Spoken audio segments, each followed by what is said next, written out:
Students, welcome to my YouTube channel Gyan Hub. Myself Miss Priya and I'm here with my new video for class 9. Subject is civics and the chapter name is what is democracy and why democracy. Okay, in my previous video I have discussed the fourth feature of democracy. Now in this video we are going to summarize all the features with the definition of democracy. तो बहुत कम time में हम इस topic को summarise करेंगे. जैसे कि chapter का नेम है what is democracy and why democracy. तो अभी हमने इस पूरे वीडियो में इस 5 पार्ट की वीडियो में हमने जाना कि डेमोक्रेसी क्या है, व्हाट इज डेमोक्रेसी. और जो मेरी अपकमिंग वीडियोस होंगी वो होगा व्हाई डेमोक्रेसी, क्यों है डेमोक्रेसी, किस लिए डेमोक्रेसी होगा. ठीक है ना. Okay, so basically this is a summary definition. In this video we are going to discuss the definition and then after that all the 4 features of democracy. Okay, now in my first video we have discussed about the democracy definition and first feature. So basically what is democracy? Democracy is a form of government in which the rulers are elected by the people.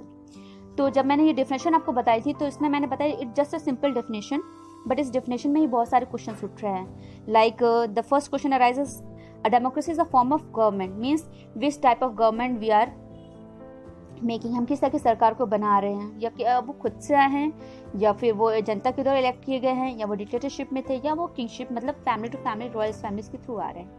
In which the rulers, ये rulers कौन से हैं, dictators ruler हैं, kingship वाले rulers हैं, या elected by the people है, are elected. Election किस तरीके से हो रहा है, बाय द पीपल हो रहा है, बाय द गवर्नमेंट हो रहा है, या इटसेल्फ इन द पार्टी हो रहा है, या फिर वो खुद की इच्छा से बन गए हैं.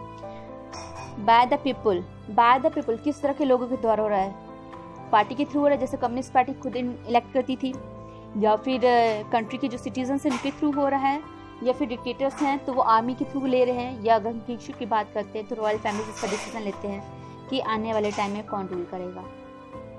तो देखने के लिए बहुत छोटी सी डेफिनेशन थी, बट इसमें कहीं ना कहीं बहुत सारे क्वेश्चन उठ रहे थे जो हमने स्टेप बाय स्टेप क्लियर किया था.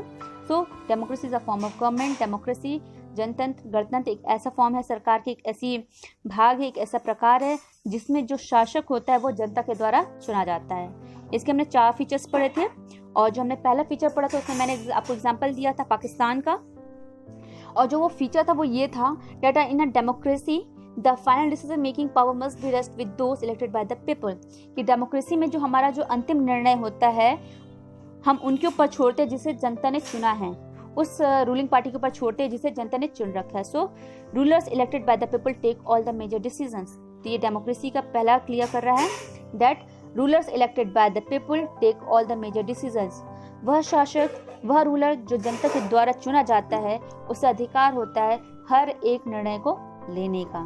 ओके, और जो हमारा सेकेंड फीचर था उसमें मैंने आपको एग्जाम्पल दिया था चाइना का और मेक्सिको का, और उसमें ये था a democracy must be based on a free and a fair election where those currently in power have a fair chance of losing.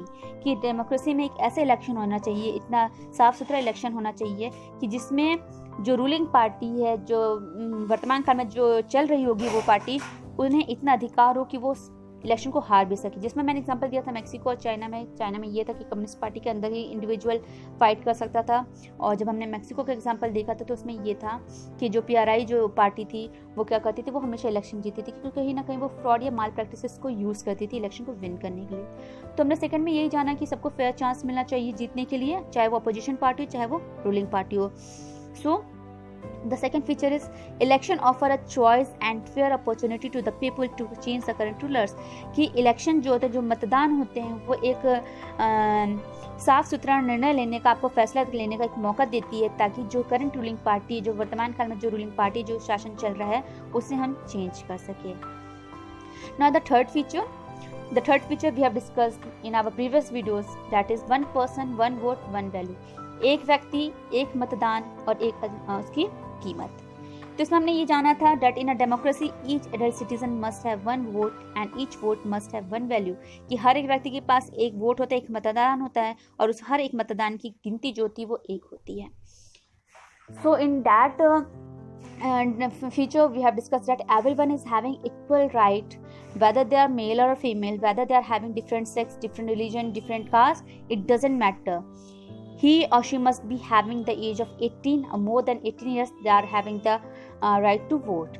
So the third feature says that this choice and opportunity is available to all the people on an equal basis, कि ये जो opportunity है, जो मतदान की जो प्रक्रिया है, ये जो अधिकार ये हर एक व्यक्ति को मिला गया है, उनकी इक्वलिटी की बेसिस पे हम उन्हें जज नहीं कर सकते कि अगर वो फीमेल हैं तो वो वोट नहीं कास्ट कर सकती हैं, या फिर अगर वो मेल हैं तो अगर वो 18 ईयर से ज़्यादा है बट अगर फिर भी वो पैसिव सिटीजन्स में आते तो दे काउंट वोट, जैसा कि हमने फ्रेंच रेवोल्यूशन में देखा था।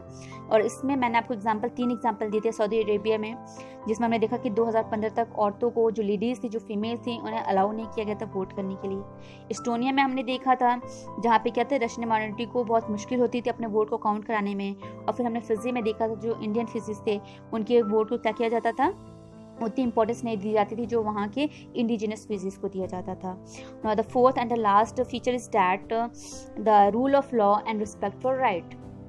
तो हमने इसमें जाना था data in democratic government rules within limit set by constitutional law and citizens right, कि ये था कि जितनी भी नियम कानून बनाए जाते हैं संविधान में उसके अंतर्गत या उससे बाउंड होके ही जो रूलिंग पार्टी होती है उन्हें काम करना रहता है।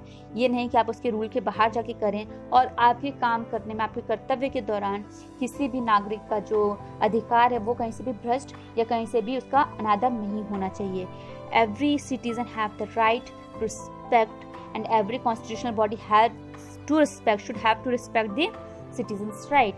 सो इसमें मैंने आपको एग्जांपल दिया था जिम्बाब्वे का, कि ऑल्दो वो रूलिंग पार्टी में थे, जो आपके जानू पीएफ जो पार्टी थी उसमें वो क्या कर रहे थे, रूल कर रहे थे, बट कहीं ना कहीं वो अपने फ़ायदे के लिए, प्रेसिडेंटशिप की फ़ायदे के लिए उन्होंने क्या किया था, कॉन्स्टिट्यूशन में चेंजेस लाए थे, जिन्हें हमने क्या कहा था, रूल बाय लॉ का नाम दिया था। और रूल ऑफ लॉ क्या होते हैं, जो ऑलरेडी संविधान में बने होते हैं और जिसके अकॉर्डिंग हमारी कॉन्स्टिट्यूशनल बॉडी रन करती है। So, the fourth feature states that the exercise of this choice leads to a government limited by basic rules of the constitution and citizens' right।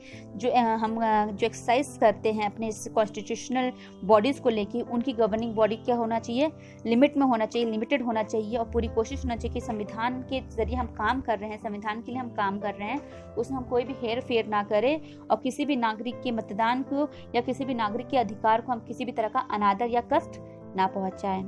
So I hope कि आपको ये जो छोटा सा एक summary है सारे डिफिनेशंस के और फीचर्स का आपको समझ में आया होगा। तो please guys don't forget to subscribe my channel and share it as much as you guys can share. And please अगर आपको कोई भी दिक्कत होती तो आप मुझे कमेंट सेक्शन में कमेंट करके बता सकते हैं। और आपको मैं अपने आने वाली वीडियो के बारे में बता दूं कि जो नेक्स्ट वीडियो अपडेट होगी सिविक्स की चैप्टर 1 की, वो होगी वाई डेमोक्रेसी, कि क्यों डेमोक्रेसी हुई है, इसके अगेंस्ट में, इसके फेवर में जितने भी पॉइंट्स हम इसमें वीडियो बाय वीडियो जानने की कोशिश करेंगे। Thanks for watching my video. Thank you.